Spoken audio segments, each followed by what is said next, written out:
அந்தகன் I know படத்துக்கு நான் ரொம்பவே லேட்டு தான். ஆயுஷ்மான் குரானாவோட அந்தாதுங்கிற ஒரு ஹிந்தி படத்தோட ரீமேக் தான் இது. Few months back theatres release ஆனது ஒரு தமிழ் படம் இது.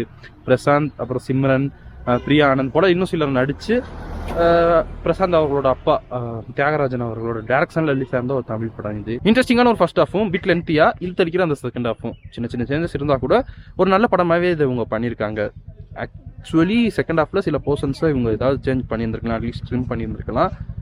அதே விஷயத்த இங்க பண்ணிடாம இருந்திருக்கலாம். பட் எனிவே அப்படி ஏதாவது பண்றேன்னு போய் இருக்கிறதையும் கெடுத்துறாம இருந்த வர ஓகே தான். இது ஒரு ரீமேக் படம், ஸோ ரொம்ப எதிர்பார்ப்பெல்லாம் நீங்க வச்சுக்காதீங்க. சொன்னது போல கண்டிப்பா உங்கள பலரும் அந்த அந்தாதுன் படத்தை பார்த்துருக்கிறதுக்கான வாய்ப்பு இருக்குது.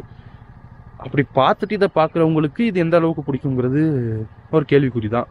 பட் அந்த படத்தை பார்க்காம ஒரு த்ரில்லர் ஃபிலிம் பார்க்கணுன்ற எண்ணத்தோட இந்த படத்துக்கு நீங்கள் போறீங்கன்னா, இந்த படத்தை நீங்கள் இப்போ பார்க்குறீங்கன்னா, படம் இப்போ பிரைமில் அவைலபிளாக இருக்குது. அப்படி பார்க்குற ஆடியன்ஸை இந்த படம் பெருசாக ஒன்றும் ஏமாத்திராது. ஒரு நல்ல த்ரில்லர் ஃபிலிமாக இது இருக்கும். ஏன்னா டெக்னிக்கல் ஆஸ்பெக்ட்ஸ்லையும் பெர்ஃபார்மன்ஸ்லையும் பெருசாக குறை சொல்கிறதுக்கு எதுவும் இல்லை. இன்ஃபேக்ட் சனாவோட மியூசிக் இந்த படத்தில் ரொம்பவே நல்லா இருந்தது.